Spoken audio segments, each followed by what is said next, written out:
Today on the field trip, I've got Schindlmayr and Steve Urwin from Kernel Property. Kai, Steve, thanks for joining us today. Morning, Alistair. Kernel Property, one of the leading tenant advisory firms in the market, with a focus on or certainly a speciality in legal services and also professional services generally.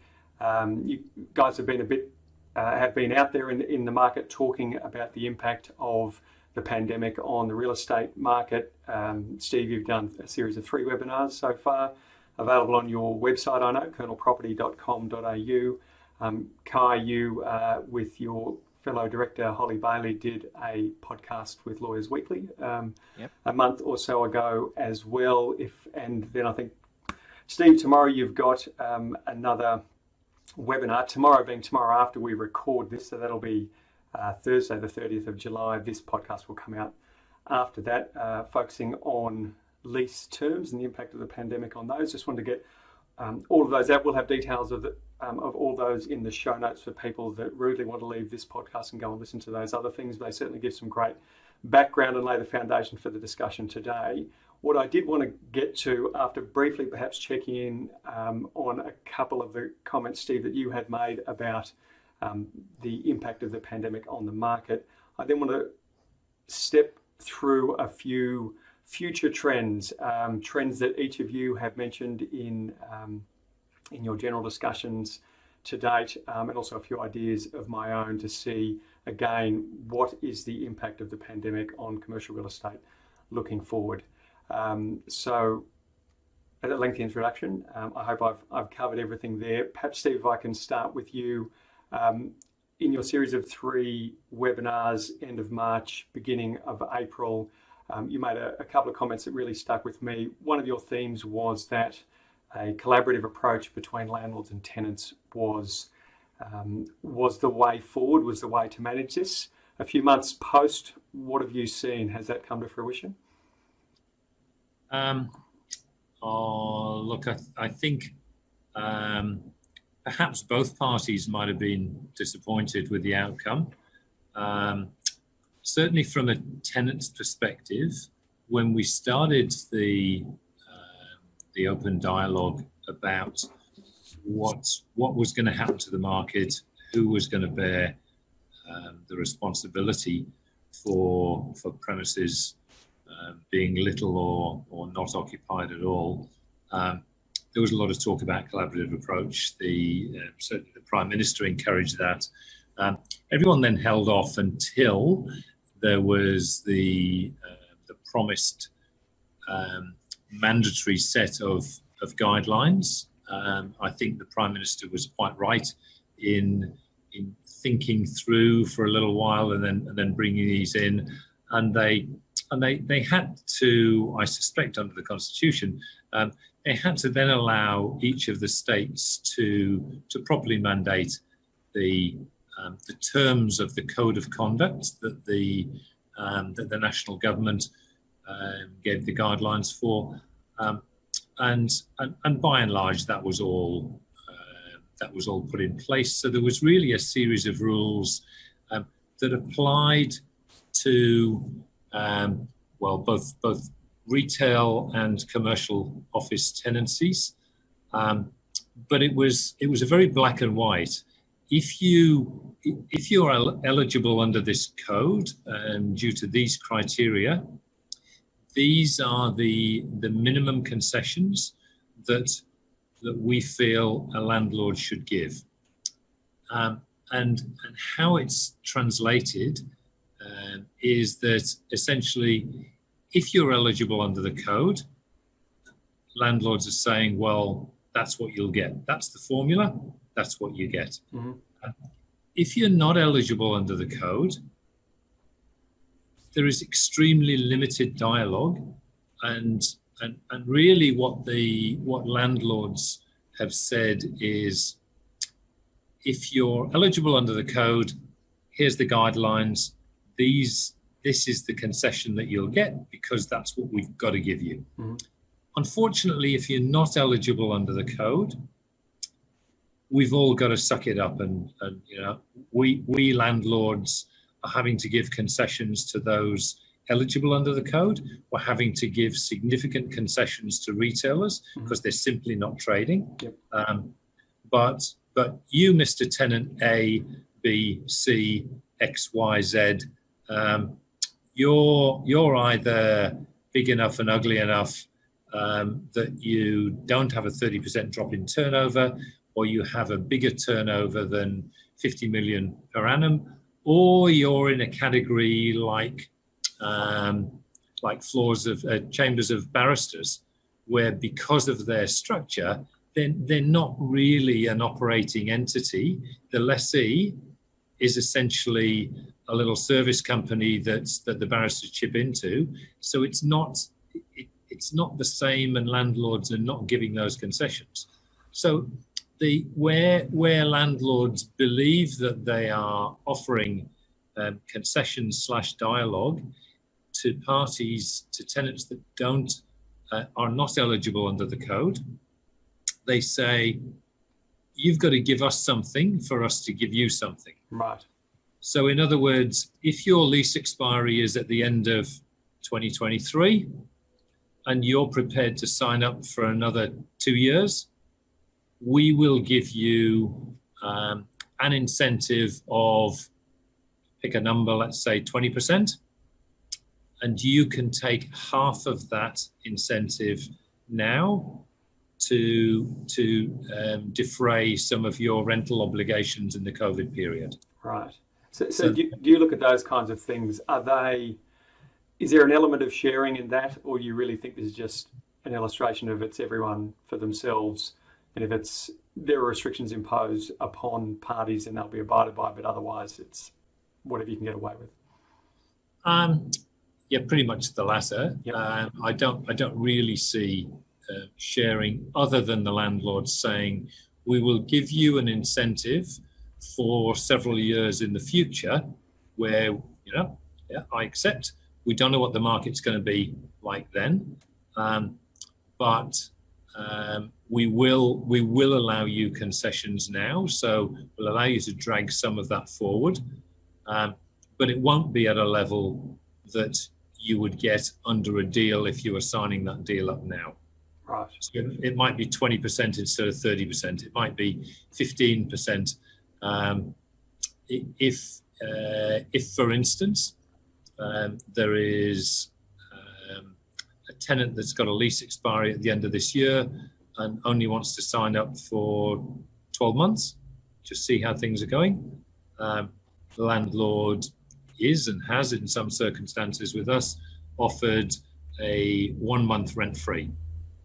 So 8% incentive. Yep. To extend the lease on your passing rental or increase the rental by 4%. So no, I don't believe at this point in time there is that sharing. And I mean, the other thing that was a strong theme, so I should respond to that. That's how will we say, disappointing but not surprising. Sort of parties acting in that manner. Another thing that you said in those earlier webinars that you did was any tenant in the renewal phase at the moment or looking for new lease space should be pausing before taking any steps further. Nothing I'm hearing from you there would suggest that has changed. Is that correct? I would say even more so. That has been reinforced with every week that goes by, and when we started those webinars in March, we're now a little more than 4 months down the line. There was a considerable sense of optimism that by September we'd be back to normal. The reality is we're a bit over 4 months into this now, and I think the sensible money is that however we're operating our business now, we've got clients that are fully back to work in Sydney. However we're operating our business now is probably, at best, how we'll operate it through to the end of this year. So another 5 months or so, and some are pushing out beyond there. I mean, a lot of interestingly and ironically, a lot of the landlords that are saying, we're seeing tenants wanting to get back in the office, wanting that energy level, feeling that productivity has started to drop.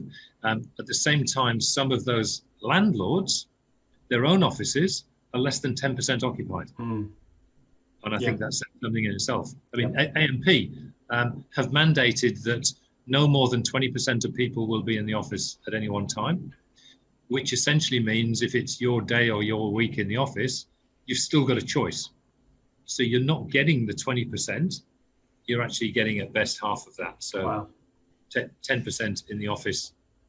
And where are you guys currently located? Is that your office that you're in, Steve, at the moment? I think you're coming from home today. I'm at home, yeah. What's the CBD like walking around? I've been back into Brisbane a few times, but it is pretty quiet. But I heard from people I was speaking to that Sydney seems to be a little bit more sort of vibrant and energetic, certainly as at about a month or 6 weeks ago. Where are things at the moment? I find in the morning, so kind of 8:30 to 9:30, there's a bit of feeling of people coming in. Yesterday it was raining quite a lot. There were umbrellas everywhere. You kind of had that feeling of out in place. But from 2 o'clock onwards, when you're leaving, it's empty. That's what I sense. It's normally there'd be more energy at 3 or 4 or 5 in the afternoon, people doing their thing, walking around. I just find it's like thinking yesterday there was no one around. It was weird, right at 3 o'clock. So it feels quieter throughout the day, but everyone arriving, I guess people are coming into work and then staying in their office, perhaps. I don't know. Yep. Or being conscious of the amount of time they're spending in enclosed spaces. Yeah, true. Certainly business by business and a building by building situation. I think the buildings like Chifley Tower, they're probably the one building that's got the most buzz and energy about it at the moment. One of our clients, Shaw and Partners, are in there 100%, all of their staff working. Wow. And we've got other firms in the financial advisory area that are similar. Others in that area are not. They're either A team, B team, or they're really low occupancies. So it is a real mix. We're kind of 8 to 10 people in the office out of 13, 14 on a daily basis. Typically Monday and Friday, maybe a bit lower than that. It is just really, really mixed circumstances at the moment. But there is, I would say, from a month ago, we've certainly picked up the number of people on public transport. Yeah, that's very quiet that I see here. I certainly wouldn't be doing that personally at the moment. Sort of using Ubers a bit more. Okay, well that's a fairly somber reflection of the state of things at the moment. The idea today is to perhaps look forward, perhaps we can pick up an injection of optimism for the discussion. And there are a few areas that I wanted to focus on. The first one I wanted to focus on was lease structuring, and there are a lot of different aspects to that. But has the pandemic or will it drive changes in the way leases are structured? And there are a few headline points I have in my mind, certainly not limiting discussion to that, but thinking about things like just the term of leases, whether people will, longer term leases will be less common, flexibility around term, sort of break rights, expansion rights, those kinds of things, incentives. Steve, you've spoken a lot about that. I'm keen to touch back in on that. And then also perhaps the obvious one from the pandemic and talking about risk allocation, like whose responsibility is it, or should it be events like this, and sort of keen to sort of dig into that, because we may have some slightly differing views on where that sits. But to each of you, what are you seeing happen now? Where do you think things will go? Perhaps just starting with term and break rights and expansion and that kind of term-based flexibility. Well, I think we're probably talking about two situations. The first being can I kick the can down the road for a short period? I don't think many firms at all will, or indeed should, lock in on long-term leases now, regardless of how flexible they can have them, unless there are break clauses in there. I really think that now is the time to even pay a premium to get a short-term position and just see what is happening in the world, what is happening in your own business, because it kind of touches on the point about the responsibility and the risk and the who bears the full responsibility for full rental in the future, depending how things work out in this or any future pandemic or emergency situation. And landlords have clearly demonstrated in the last few months that the lease is the lease, you committed to it, you will pay me, unless there's a government mandate to say otherwise. So I'm saying quite clearly now, well, okay, in the future, that's not going to be the position. We're not going to sign up on those sort of terms because there is a premises that we are not fully utilizing, whether that's a mandate, a recommendation by government, or choice. How are we going to deal with that in the lease clauses? Because that, in fact, is going to potentially influence whether I sign up to a longer term or a shorter term. If I'm locked in, we've got a law firm now, just in the last 24 hours or so, has made a call to pull back from the market. They've got 120 staff. They've said, bugger it. We're actually going to shut the office for potentially 18 months, and we will set up a city hub. And that hub might be 250, 300 square meters, that's all. And we're just going to ride it out, if that's the correct term. We're going to see what the landscape looks like in 12 months' time. But we've got this war chest in our pocket of, well, what'll it be? Close to $4 million in rental that we would have otherwise been committed to had we stayed put in our existing premises and done a short or long-term lease. And that's the boldest move that I'll have seen in a while. And I think the timing's kind to that particular client by the sounds of it. Yes, it is. So they were close to exercising a 3-year option term at the end of March. Wow. I know. Wow. I know.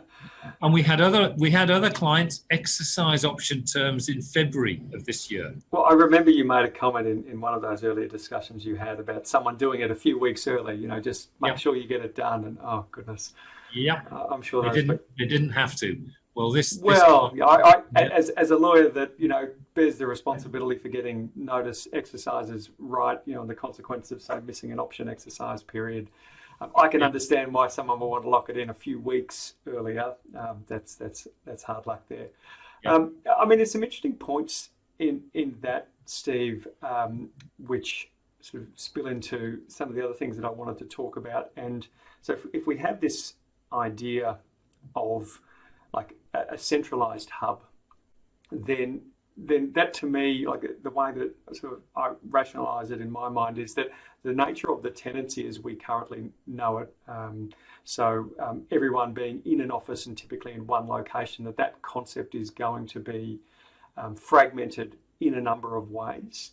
So there's, and I look at things like, working from home as part of that fragmentation. I look at co-working and utilising that as part of the broader suite of occupancy solutions for any individual tenant as one of them, and also physical separation by suburban hubs and those sorts of things. And I think those three areas there tend to overlap.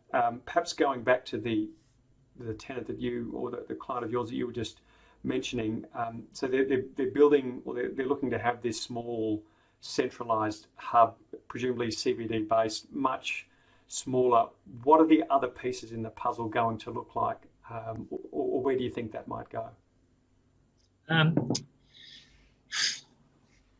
They don't know. That's the thing, and that's why they're buying themselves. Well, they don't have to make that decision right now. I mean, that's yeah. Well, that's right, Alistair. I mean, and in a way, that's the bolder you are now, I think you're giving yourself the opportunity to really lead the way. And a year ago, 6 months ago, Workplace was about the war on talent, attracting, retaining staff, creating the best working environments, and money was flowing, and free breakfasts, cool spaces, and now I think staff will be looking for who is leading the way and which organizations are being bold and brave, and how and I think for us that have to manage staff as well, how are we doing that? We have to change the way, and the good thing, for example, the client that Steve's referring to, they're practicing it now. They're gearing up. They're already in the trial. Like, if you imagine we didn't have COVID and Steve, they just turned around to all their partners, said, well, I've got a great idea. Everyone's going to go home. We're going to set up a 200 square meter little hub in the city, and that's the office of the future. Yep. They would have been gone within a week. They would have been, there would have been a mutiny in the partnership. Whereas now it's kind of like, well, we've proven every week passes, they're proving their ability to work in this manner, making it, well, every organization should be making it better. You shouldn't be waiting for things to go back to normal and then hoping it'll be fine. You should be continuing to improve the environment you're in now, because let's just say everything did go back to normal and then there was another outbreak, we'd all be back here again. So you need to have those systems in place. And, I had the question to Steve, what are they doing about paper and files, and how's that going to move in the future? I imagine they're thinking about these things. They should be. So the reality is they've survived for well, that's right. More than 4 months. They've got 5 people in the office at the moment out of 120. And they're saying, well, why are we looking to commit to spending millions on rental and potentially not using any of that space? So, I mean, one thing that so it's very easy at the depths of I'm hoping the depths of the current environment to speak in a sort of a doomsday kind of way. But I do wonder, as things come back to some sense of normality, I think everyone agrees that normal is not going to be normal as we knew it. Do you think then that when we talk about the amount of money that any organisation spends on rent, particularly in legal services, which obviously I know well and you guys know exceptionally well, an enormous amount of the expenditure goes to fancy offices. Do you think, even putting aside the various forms of fragmentation that will happen in some respect, do you think that at the end of the day they're just going to spend less as a proportion of total cost? Do you think there will be that fundamental shift, or will it be breaking up this core central unit and distributing it in a number of different ways, again, to be able to best suit, to attract the best people? Great question. I don't know the answer. Yeah. But I think, Steve, I think that the evidence is there now. And again, 6 months ago, would you be doing? You find very few companies that would take that risk to say, "Hey guys, we're going to save a ton of cash in not paying rent, but we're still going to have a great business because we don't really need the space. We don't need it would be a bit too risky to even go down that line, and no one else has done it, and no, there's no precedent." Whereas now that the demonstrated saving, and I just think, as a conscious decision, as an owner of a business or a leader, it can't be ignored, especially with all the evidence.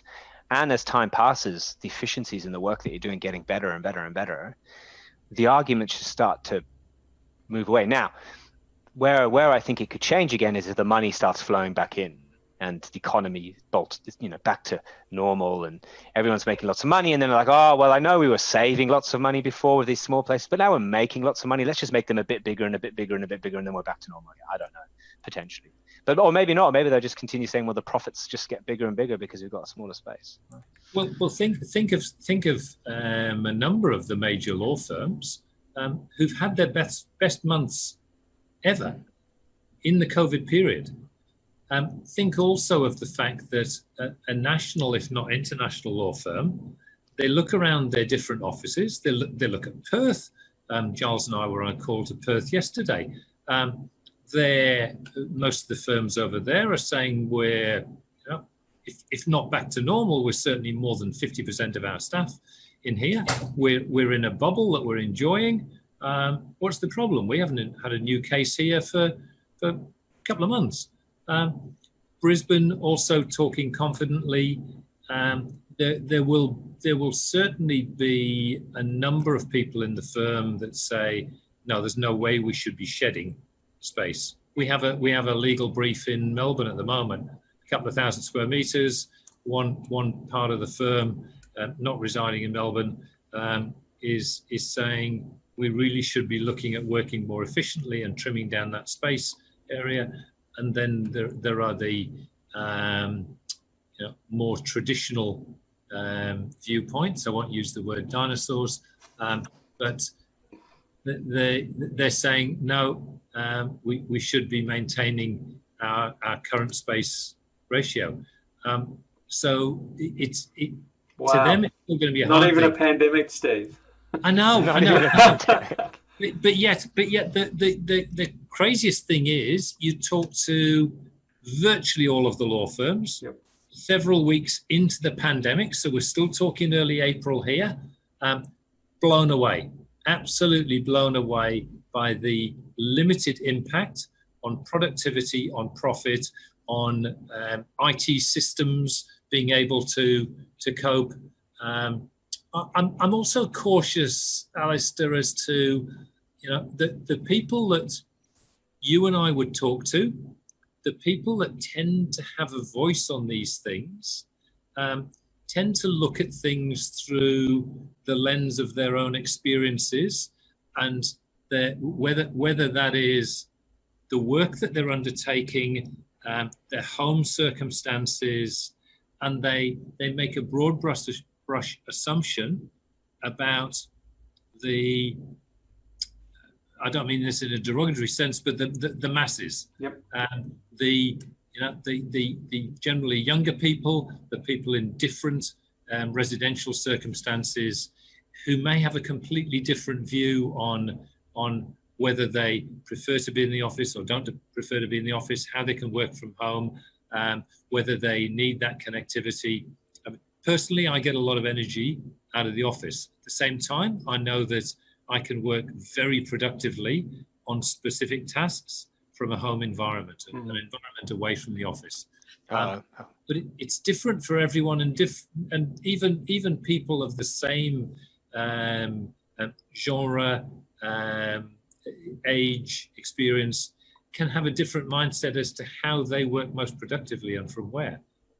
It's a complex situation, but COVID has thrown everything up in the air. Sorry, Kai, you were going to jump in on something there? No. Sorry, I thought and sorry, Stephen, to that point, don't forget those that are benefiting the most from the increase in profit are the partners that were sitting in their office, well, never sitting in their offices because they were always out anyway, and have the big study. And Steve, it's a good point about the younger generations coming through now about L&D, and how is that going to, we don't do a lot of learning and development, about a lot of organizations do, and how they're rolling that out, and those components and things to think about as well. We'll, as with everything in life, we'll land somewhere in between the extremities. Yeah, I mean, they're sort of interesting comments, and you're sort of elaborating on some of the things you've said before there, Steve, which I find really interesting. One thing that I certainly agree with is that people are making assumptions about people's behaviour and preferences without any understanding of what they are. And I think even like a large organisation can say, survey their junior staff and ask them how they're going, and the response can come back in a certain way. Those that ask the question can dictate largely what the response to those things are going to be. So I think that, and I don't profess at all to understand what a cohort of say professional services workers that are much younger than me would want to do and what they would prefer, but I do know that they think very differently to me. They interact in a different way. Even though I like to think I know a little bit about technology, they engage with that in a different way and they use that differently in their social interactions. So I think there's a lot of learning that has to happen. I think that my view, having worked, I've got an interesting perspective because I've worked in just about every office arrangement imaginable. Like I've done my research, so I can speak from experience in all different sorts of ways of working. That I think things will. I think this has been a big enough shake for things to change, and I talked about sort of fragmentation of the tenancy unit, and I think that will.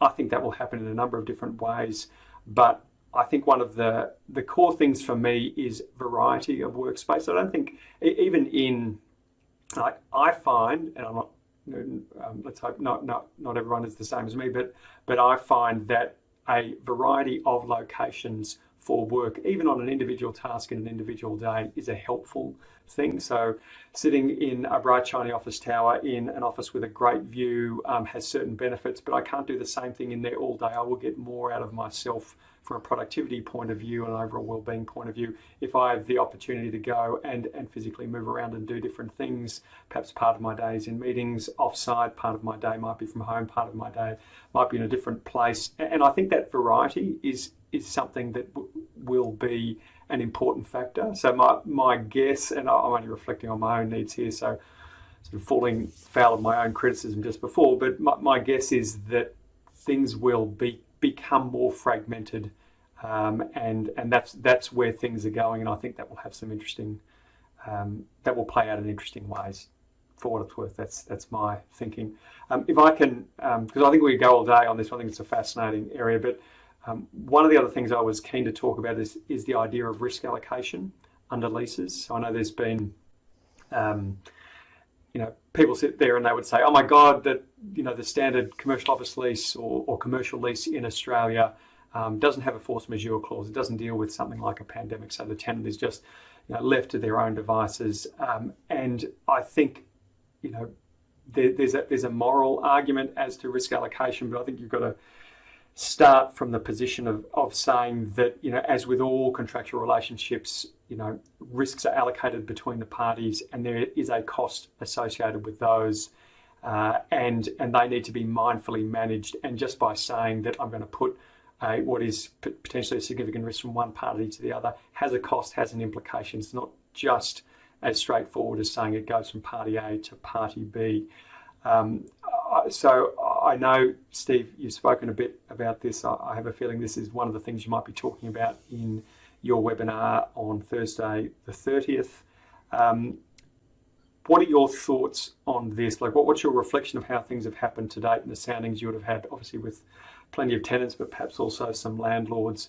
Do you think there is a change in allocation of risks like these coming in the future? Unfortunately, not at this point, but the pendulum swing is certainly changing. There is an opportunity for tenants to influence the outcome in a much greater way than they have been able to over the previous years, and I'm really talking at least 30 years.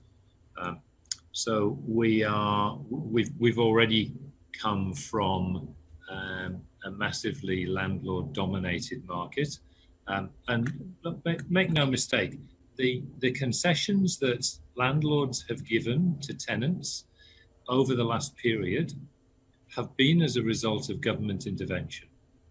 That was always anticipated to be short-term.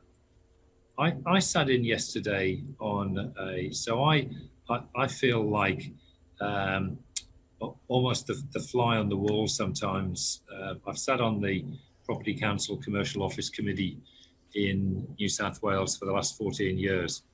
And I don't know if you recall, you guys might be a bit too young for it, but the Property Council used to be called BOMA, the Building Owners and Managers Association, still is in the US. I think they realised that gave the game away. They're a lobby group for the property industry. They're a lobby group for landlords. And when the National Cabinet Code came out, and the PCA knew that it was going to be mandated, they did everything possible to lobby the state government to water down the provisions. Now, in the words of the New South Wales president yesterday afternoon, we didn't get what we wanted on the code, but it could have been worse. Does that mean it was fair? Forget fair. This is all about lobby groups. It's about factions. Tenants don't have that lobby group. We're the de facto lobby group for tenants. So where does that take us on the bigger picture? Well, I think now that with tenants having more choice as we move into the future and the new future, if I acting on behalf of our clients, if we've got 10 options in front of us and we say, okay, we will, here's a clause from the standard New Zealand lease. It's called the no access in emergency clause. And yeah, that you can tweak and vary it a little bit, but basically it says, if I can't fully operate my business from these premises, it's very similar to the destruction clauses. But with a right of termination built in after a certain period of time. Correct. Yeah. Absolutely correct. That the parties will agree to what extent my business has been, forget the fact that I can still make money from home, to what extent my business has been impacted by me not being able to occupy the premises. That to me sounds eminently fair. It's not saying if I can't occupy the office, I'm not going to pay rental and the landlord's got to wear it. It's talking about an equitable basis with a third-party mediator in there if necessary. And to me, that has got to be the sensible way forward. I mean, we haven't even talked about yet the elephant in the room, the absolute bloodbath that we're going to be experiencing in the property industry, the massive downturn in premises occupation and new premises take up, which is going to last for many years to come. But I think regardless of that, I think that we should be looking at structural changes in leases. And we're already seeing, and I was talking as well, one of the things we haven't spoken about is the face rentals. Face rentals have inexorably over 30 years can I just pause you on that for a second, because I'm keen to dig into that, but just I have one question on that. You're saying, the property council is the landlord's advocacy, and there's no similar thing on the tenant side. I guess, and that's certainly the case. But if you look, say, there is, cut to the question, do you think that as we have regulation in the retail leases space, do you think there's a chance that some regulation will come into other forms of commercial tenancy, office, industrial, to try and manage things like this, to try and, do you think it will stop, say, at a clause similar to the New Zealand clause that you just mentioned in a sort of a catastrophic event? Do you think those things will come to fruition, or do you not think the appetite's there? Well, certainly there's a total lack of appetite from the landlords. You could That's not surprising, though. You could ask me in 12 months' time. Yep. And I think if we've had a continuation, then possibly. But I think, the New Zealand situation came off the back of Christchurch, and I don't know the full story as to how it came in. It certainly wouldn't have been the property council lobbying for it, and there would have been a lot of resistance from landlords. Yes, but it is now a standard part of their leases. And what last point on question on this, and you touched on it in something you'd spoken about earlier, the impact of insurance in this situation. And I know you'd said that you'd spoken to a number of of brokers, and it is rare for a pandemic to be covered under an insurance policy, and that was a reaction to SARS in the noughties, I think. I look at this again, coming back to sort of base principles. We have this existential threat that impacts both parties, and risk allocation is always a question of cost and which party is best able to manage that. There are pros and cons to say whether this kind of thing should sit on landlord or tenant side.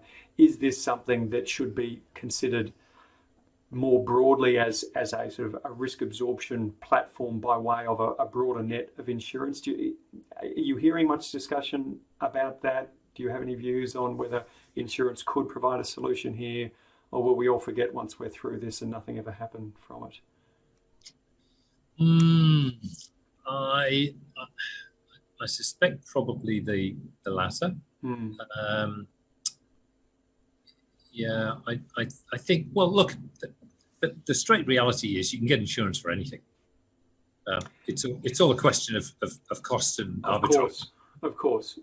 But as a standard. But thinking about, maybe even because the pessimist in me says that I don't think this is the last time we're going to see an event like this in all of our lifetimes.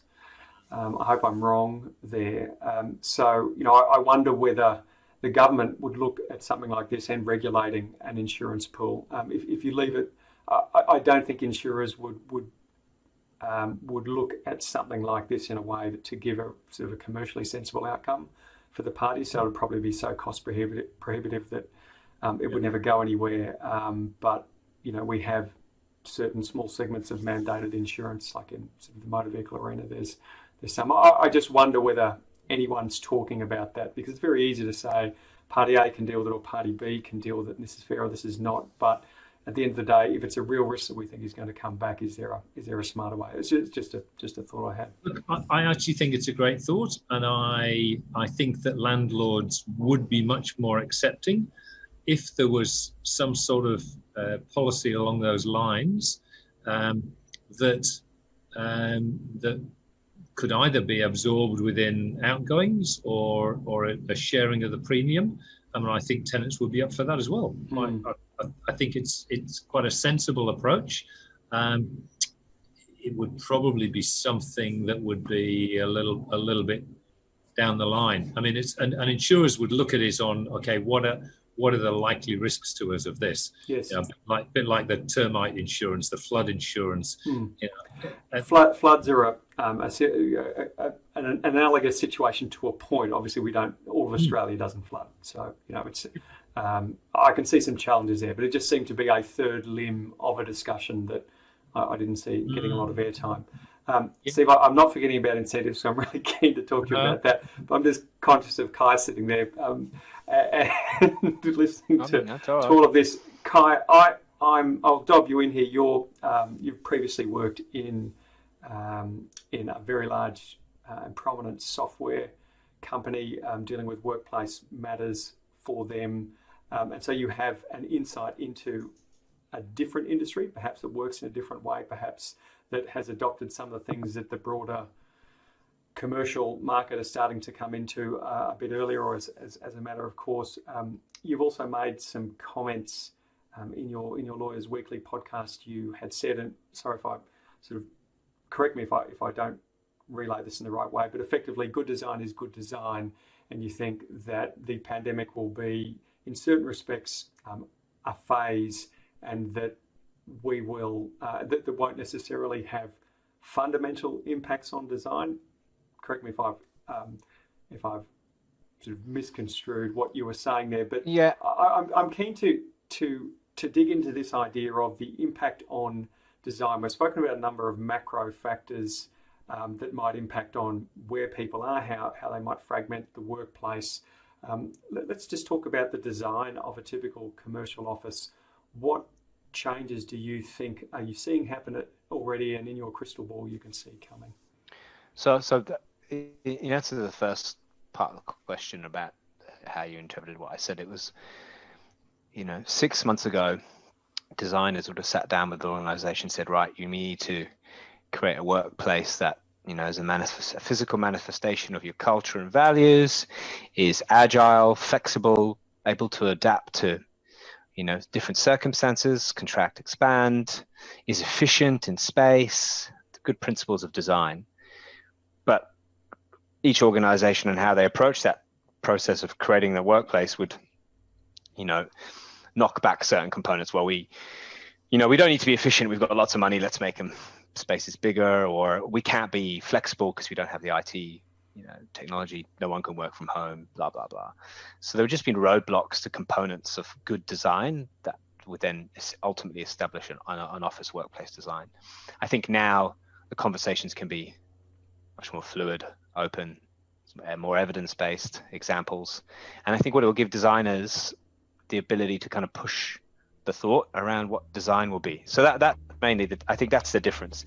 I think crystal balling, and I was saying it this morning, is I think the conversation now could be how small can you go? Mm-hmm. That's the difference. And every organization will be different on management structures, leadership. Yeah. Yeah. Cool. I mean, let's unpack that for a second, because Steve, I know you've been fairly vocal on density increasing.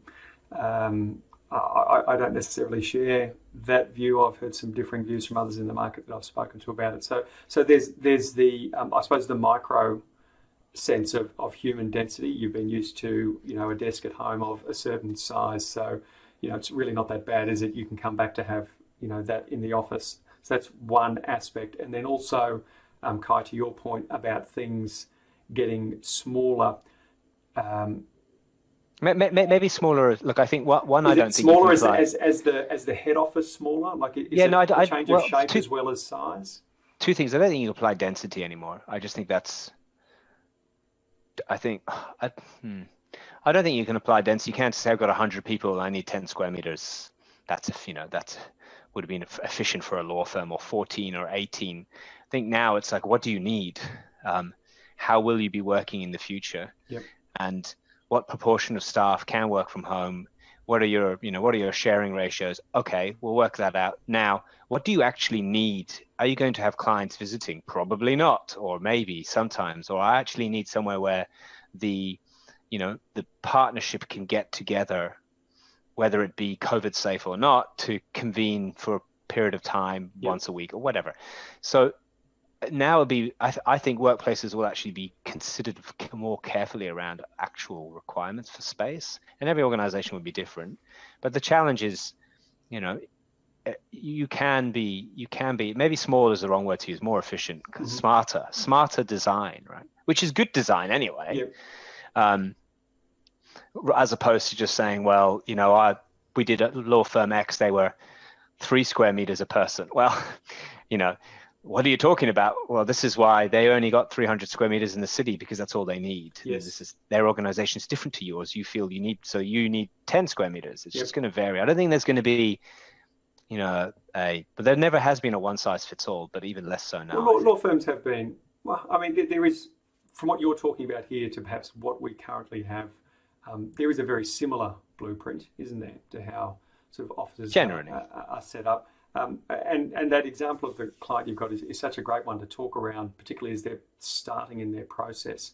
So do you think, is it a matter of saying, okay, we need to make a commitment to something now, and so that something is going to be a very small space that has these core features that are really about the most important of meetings and presentations and interactions with, either internally or with the rest of the world. Are they then going to build on additional components to that? Because, one thing I think is that people like working from home, not in the sense that they actually like working at their home necessarily, but I think that they enjoy certain aspects of not having to do the commute. And there, and it differs for everyone, but that time saving, that greater interaction with community, with family, with other interests, I think is more of a driving factor than I like sitting at my kitchen desk. And Steve, to your point about that density issue,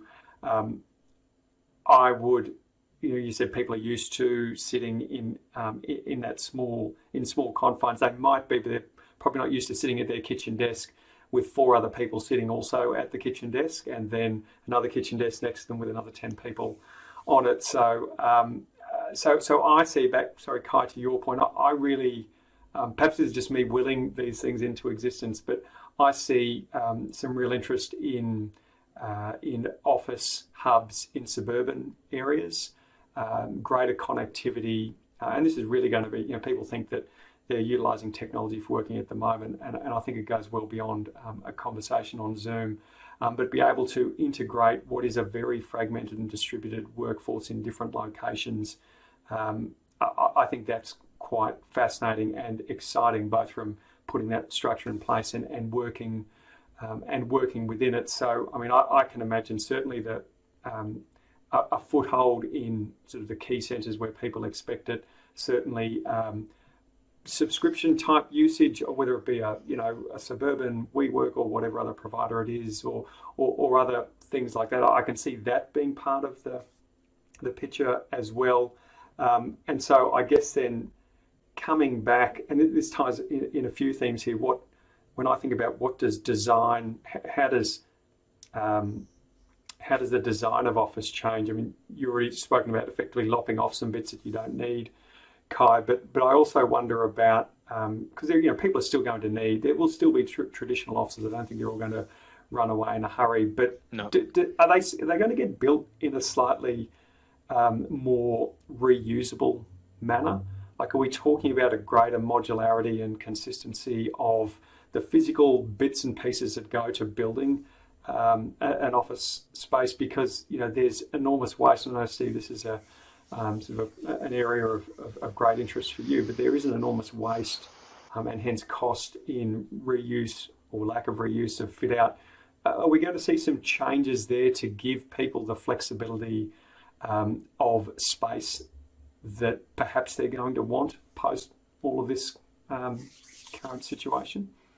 I think it's worth jumping right back and again to some of the what probably to most people look like pretty wacky ideas now right at the start of the pandemic, and I think particularly those ridiculous perspex screens that were starting to appear and be marketed, and the worst, to me, the worst examples of those were the ones that actually provided a hood, an enclosure. So it wasn't just a vertical screen between you and the person opposite you. It was 2 sides, and it was a lid. So you're working inside this plastic box, presumably stop the aerosol effect. Now, I don't see any life for those. Then there was the question of desk size. Would we need bigger desks to have the appropriate social distancing in the medium to long term moving forward? I don't see desk sizes changing. I also, it's the end of hot desking. You're never going to see people sharing desks again. I don't agree with that either. The reality is, flip side of that. I don't think that will happen either. I mean, most people and some of the big law firms had already migrated to 100% all of their staff on laptops. To the extent that you have a laptop, particularly to the extent that you don't have a phone handset on your desk, it takes like 15, 20 seconds to wipe that desk down. I believe it should be the responsibility of the person at the desk, not a cleaner that comes in and does any deep cleaning or any other form of cleaning at night. It's a proper wipe down with a proper the device that's provided there, just some form of wet wipe to clean your desk, and then you bring your laptop in there, you plug it into the screen. And you're there to go. Ideally, you don't have arms on your chairs, but then for many years I've been an advocate of no arms on chairs. And there's indeed. And there's your desk setup. Yeah. I actually don't think there's going to be a big change from what we have seen in recent times and years, and the progression moving forward. I guess there's the aspect of do we change how the office is set up physically to stop the spread of something like COVID-19? But I was also thinking about, one of the things we discussed in as part of the first idea of lease structuring and greater flexibility of leases. Flexibility in a lease comes at a cost. So if you, as a tenant, want the ability to take a lease for 8 years, but to walk away from it at 4, that doesn't come for nothing. And one of those costs is what you do with what's left behind. And if we're going to be in a more dynamic world in terms of use of office space, are the components, the building blocks of fit out themselves going to be more plug and play, quite literally, so that it's less bespoke fitting out of a space and far more modularity that can genuinely be taken and reused. So an individual floor could be repurposed, or you can take away an existing fit out and use it in a different building. It's that kind of thing that I thought, that would make sense to me. I know it's not an easy thing to do, but do you think we might start to see some of those things? We're already there, I think. Bar law firms. Well, you're pretty proactive in this, Steve. All the parts in your office that have been repurposed from other people's fit out, but I still get the sense that that's not common. And to, if the subleasing market now, which, before we turn the mics on, we're speaking a bit about that, about how significant that's going to be. That's not an easy thing physically to do. Cutting up different tenancies, repurposing fit out, it's not straightforward. It could be a lot more straightforward. Sorry, Kai, did you have some thoughts on that one? No, again, that's good design, flexibility and. But it's not currently a factor, though, is it? No. I'm just saying, with regards to having an office that's adaptable and things can move. You still need there's still the balance of acoustics and built environment and those sort of things to consider.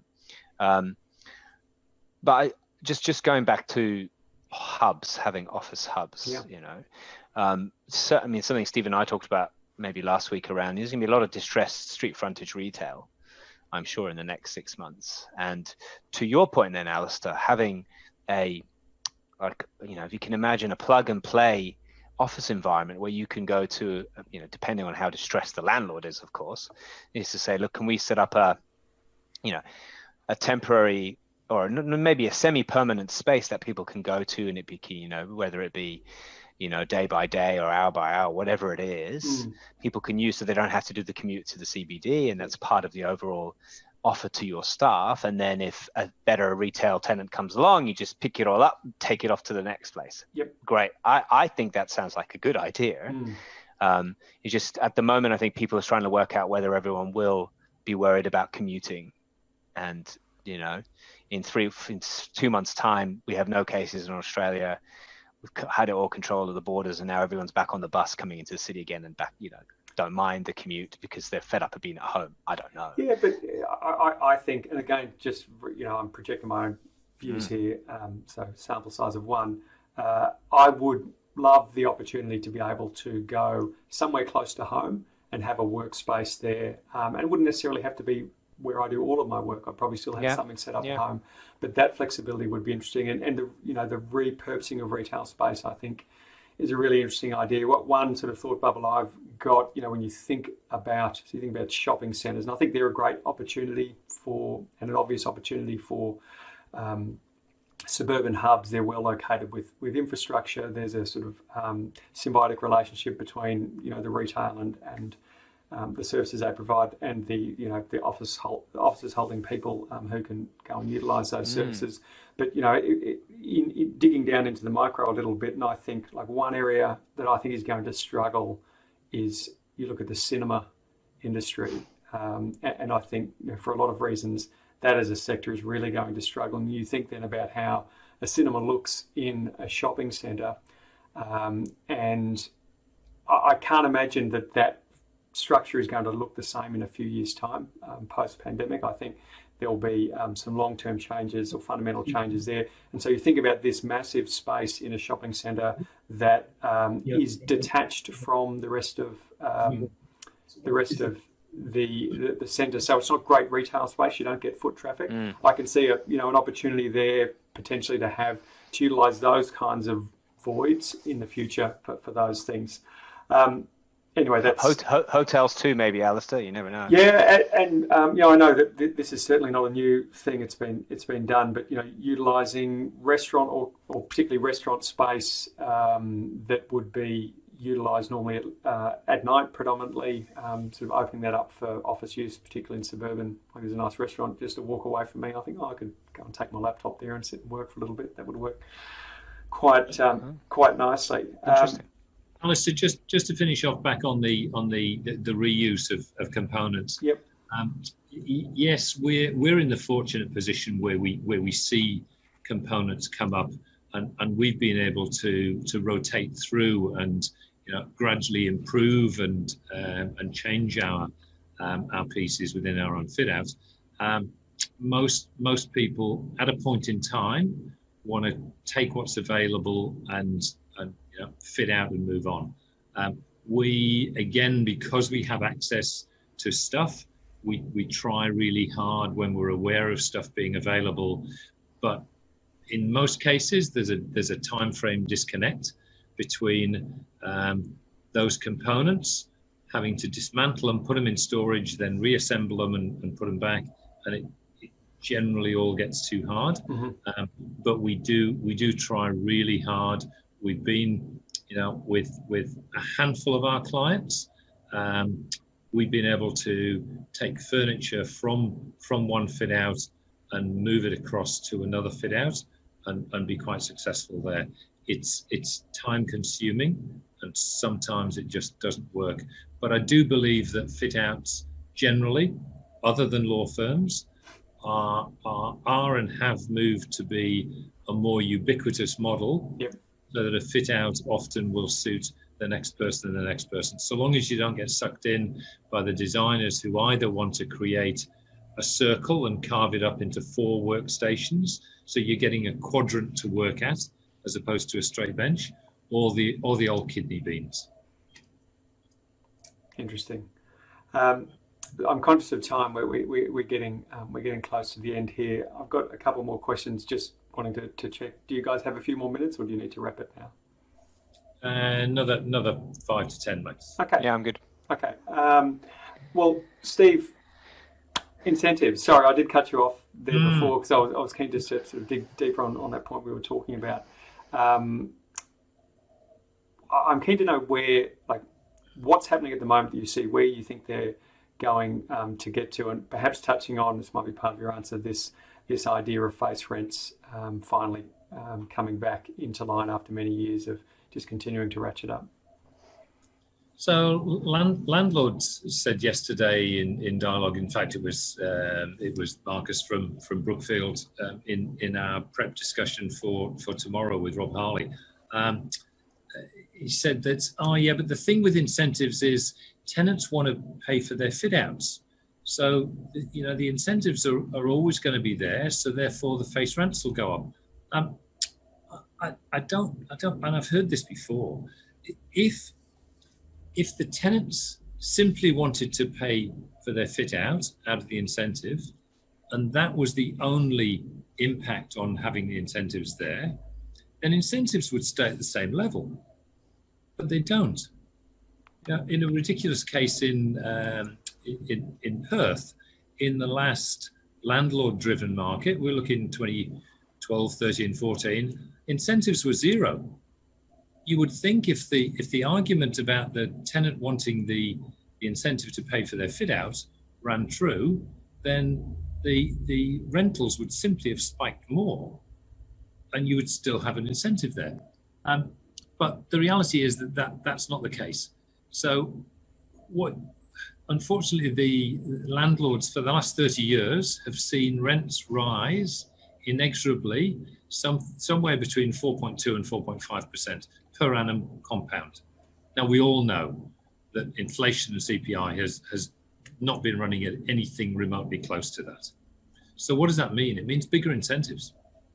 In an equilibrium market, incentives must go up, to the extent that for the last 3 years, you've had incentives at more than 50% in Perth. Now, are we going to get back to that situation in Sydney? We've never really had 50% incentives on average, but we've had 40% incentives. In the early 90s, case in point. If ever there was a case to say face rentals need to come down, it is now. And any argument about valuations is, I mean, it clearly illustrates the nonsense of any valuations that say it's going to value the building higher if we keep those face rents way up there. Can you explain that? Like, I know it's not an easy thing. I'm actually trying to line up a podcast with a valuer to talk about valuation impacts. Even if selfishly, just to understand it myself. But what is the what's the premise of valuations being higher by maintaining a higher face rent? Look, I'm probably not the best person to explain this, but I actually haven't come across the best person yet to explain it. Okay, well, we might park that one. I'm looking for that. No, from what I understand, it is to do with the valuation of the period beyond a lease term, that it doesn't take account of any incentive payments beyond that lease term. So it assumes that the rentals will increase. So let's say you're valuing on a 10-year basis and you've got a tenant in there that's got 5 years to run. It assumes that the tenant will continue to pay the face rental in years 6, 7, 8, 9, 10. Right. Doesn't take account of the incentive that would be needed to keep them there. Okay. Which is a bit silly. That's a great consensual hallucination. I'll prompt you when I have that other discussion if I can line that up. I'm keen to learn a bit more there. Kai, just to wrap a couple of things I was keen to direct at you. One of them is the concept of meeting rooms and the significance, or perhaps the proportion of meeting rooms that they as it relates to the entire amount of space that is taken. And again, if we're talking legal services, which the three of us know quite well, there's a lot of meeting rooms, but it's a high percentage of the total footprint. So putting aside potential fragmentation of the tenancy, the idea you're talking about 300 square meters, do you think people will start to have less meeting rooms driven by two things? This is my theory anyway. One is that more meetings will be held virtually just because people are getting used to this kind of communication, even though people probably prefer meet in person. There's an efficiency that comes with that. And secondly, that this kind of meeting being forced, this method of meeting virtually that's been forced on people through the pandemic has shone light on just how many meetings a lot of people tend to sit in. Perhaps they'll look again at the number of meetings that they take regardless of how they might have them. What do you think? Are we over-meeting'd?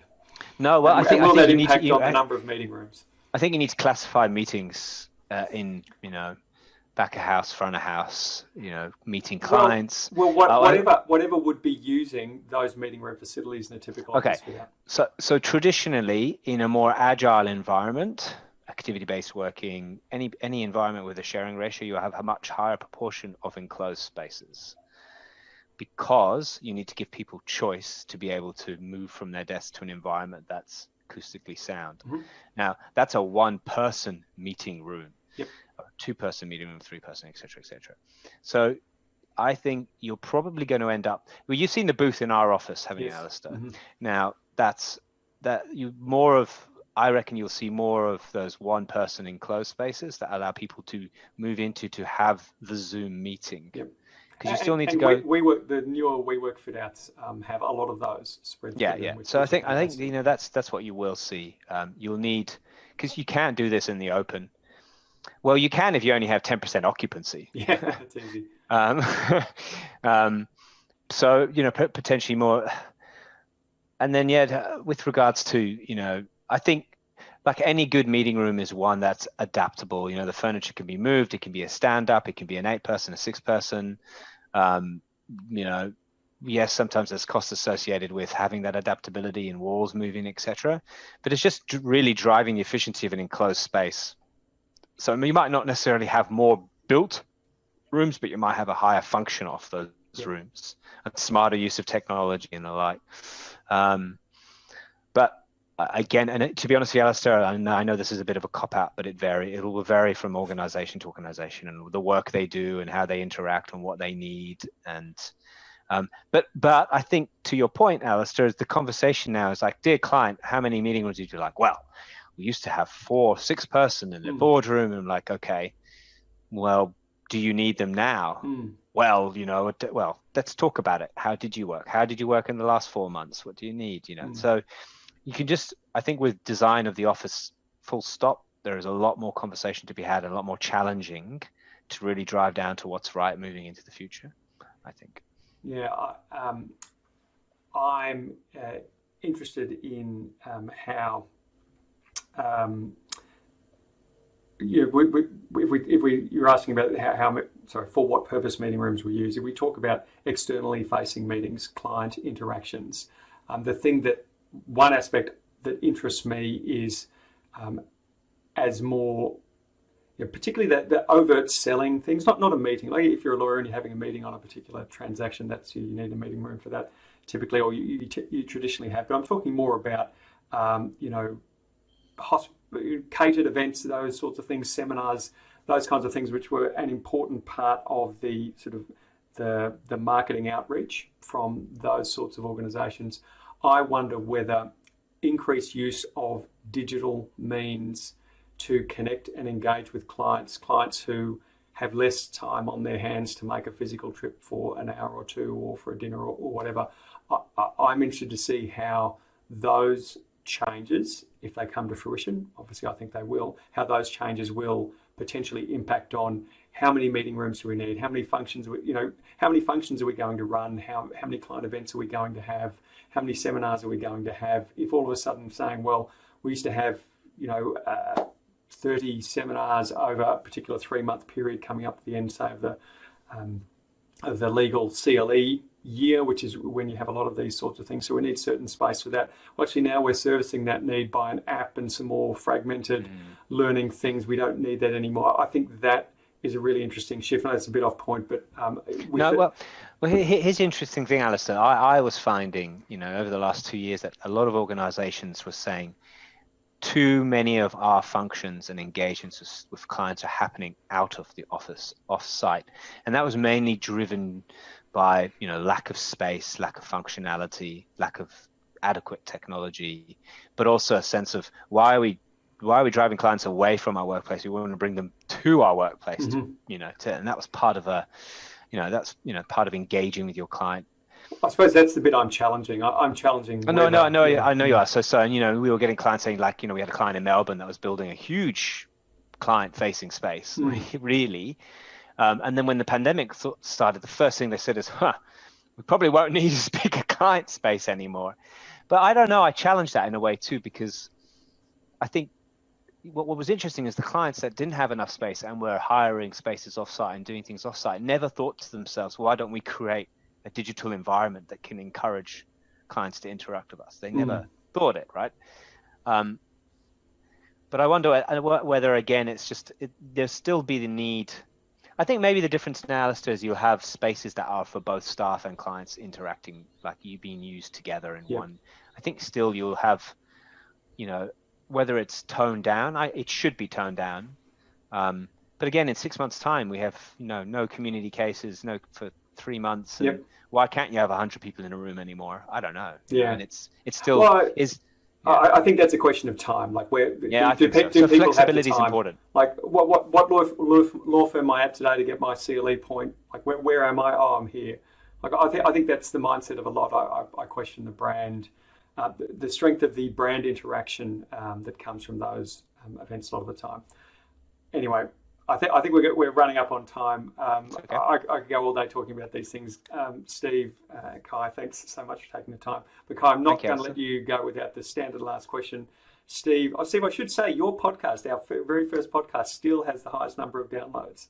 not by much, but you're still winning. So it's go back and look in the archives if you want to hear Steve on the very first podcast that I did. Kai, I have a standard question. The question is, what are you obsessed about at the moment? Can be something deep and meaningful, can be something trivial, outside of work, outside of family. What's something you spend a lot of time on that people wouldn't typically know? Other than doing the master gamer look with the headphones, and he had a hoodie on before. I should say. I'm not obsessed. I'm becoming very interested in sneakers. Right. And the billion-dollar industry that is the reselling of shoes. Interesting. And maybe perhaps becoming obsessive in my spare time of trying to find sneakers that I can buy at retail pricing. Right. And what are your kicks of choice at the moment? What's first in the rotation? Well, this is a shared passion with my son, but my wife has slightly hamstrung me to tell me that I can only buy Nike Dunks and Nike Air Jordans. The Dunks are great. They're classic. Yeah. You can't. But they're impossible to buy at retail. It kills me. Yes.